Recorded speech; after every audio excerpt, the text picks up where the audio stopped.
Once upon a time, in the year 1931, there was a man named Henri Charrière, but everyone called him Papillon, which means butterfly in French. Papillon was not your average guy. He was a skilled safecracker living in Paris. His days were filled with exciting adventures of sneaking into big houses and stealing shiny jewels. He would then give these treasures to his boss and get a lot of money in return.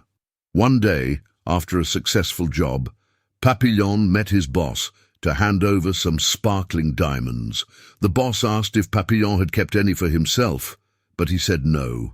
To show that he meant business, the boss brought out a man who looked very hurt. This made Papillon feel scared, but he stayed calm and took his payment.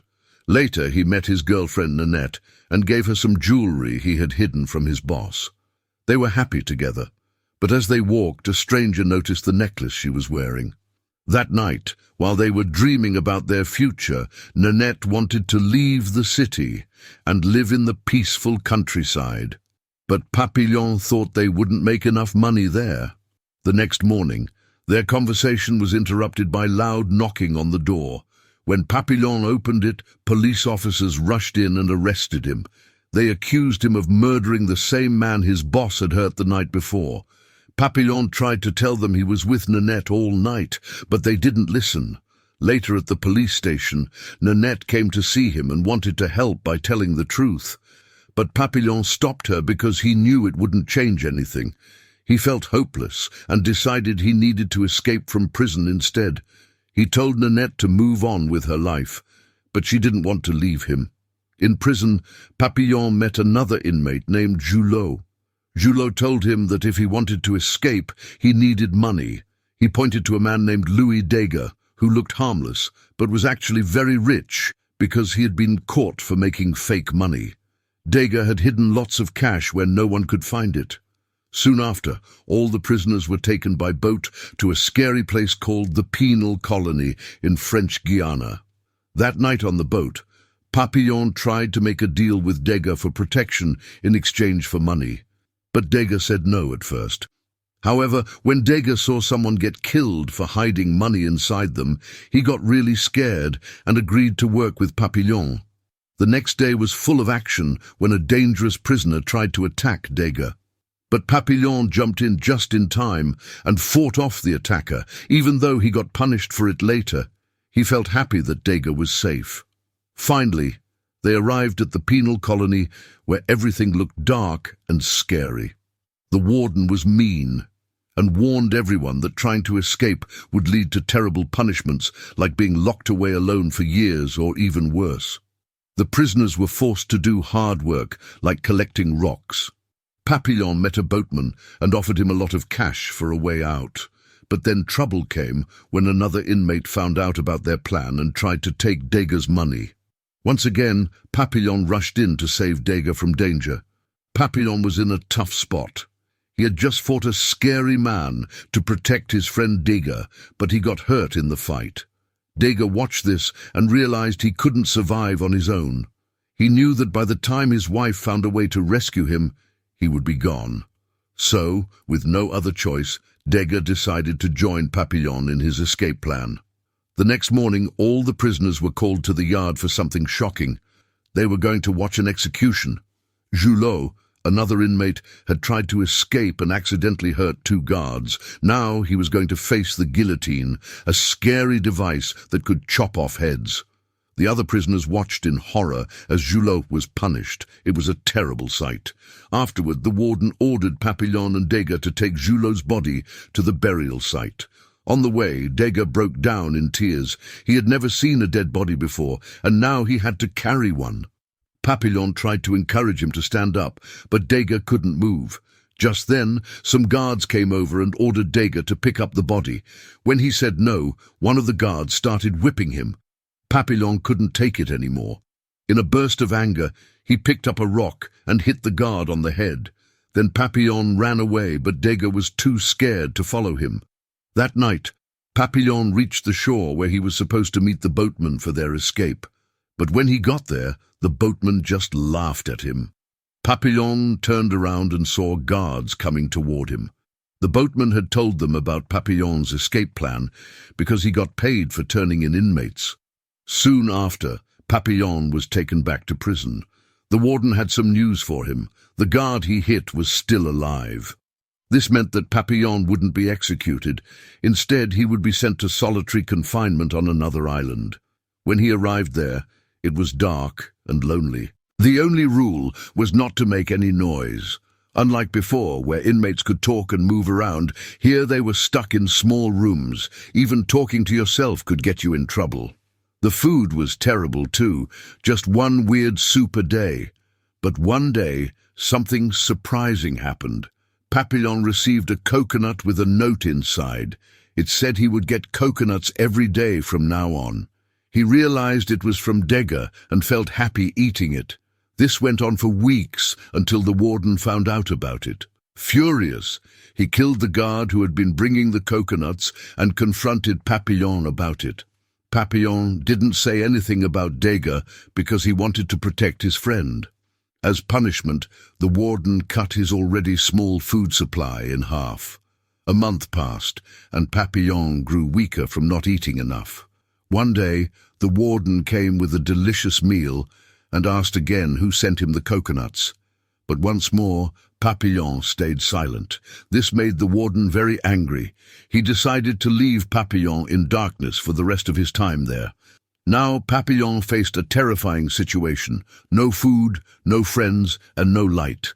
Slowly, this made him feel crazy. He became so weak that he couldn't even move anymore and was taken to the prison hospital. Coincidentally, Degas had started working at that hospital.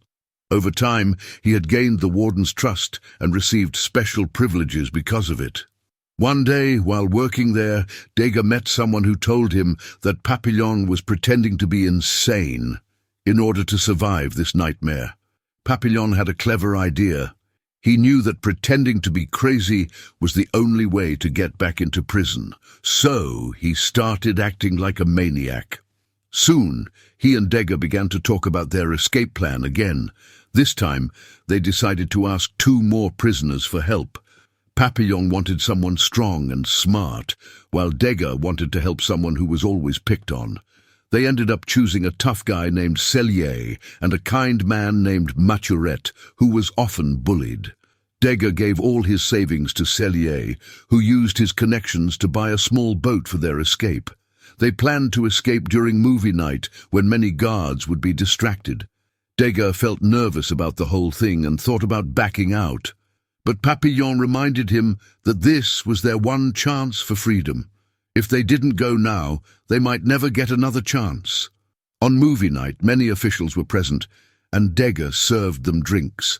He secretly added drugs to the drinks so the guards would fall asleep.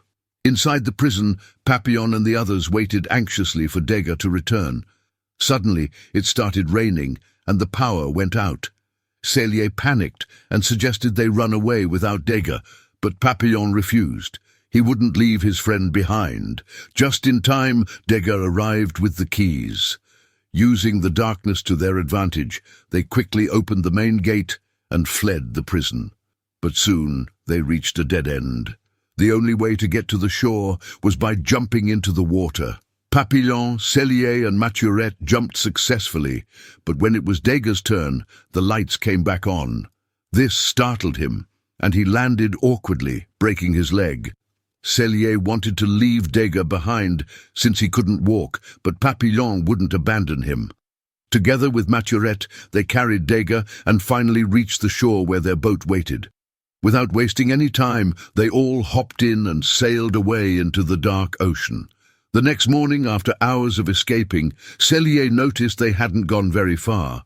The boat was too small for 4 people. Suddenly they saw a storm coming toward them.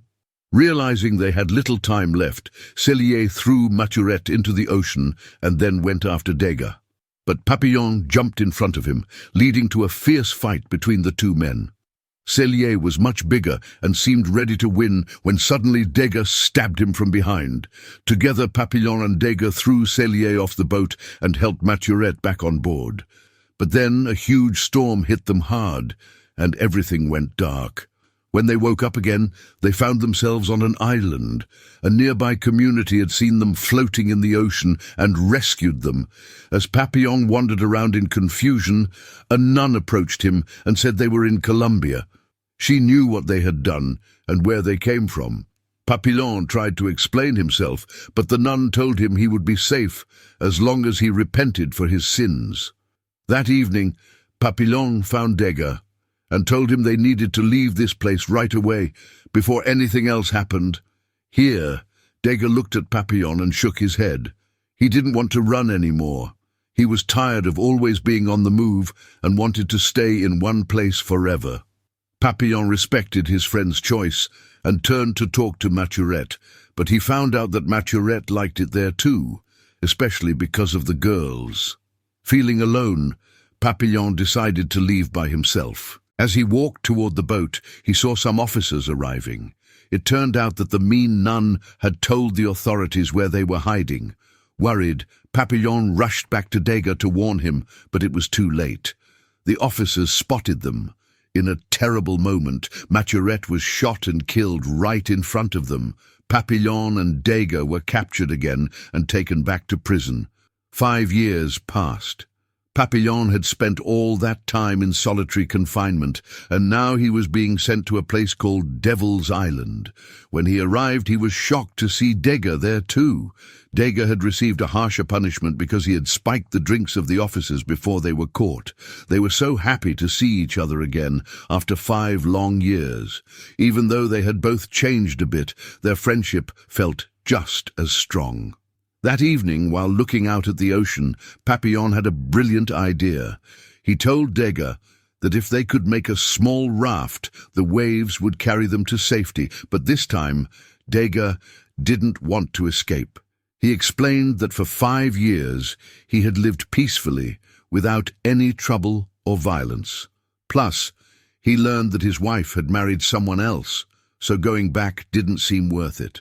Still, Degas agreed to help Papillon build the raft using coconuts.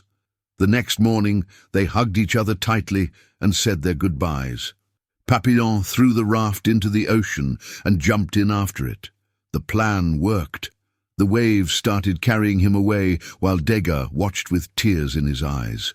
The story jumps ahead to 1967. Now living in Venezuela, Papillon was still wanted in France for his past crimes.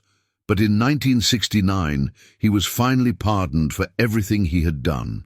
He wrote a book about all his adventures and planned to publish it. The movie ends with him traveling to Paris for the first time in 38 long years, ready to start a new chapter in his life.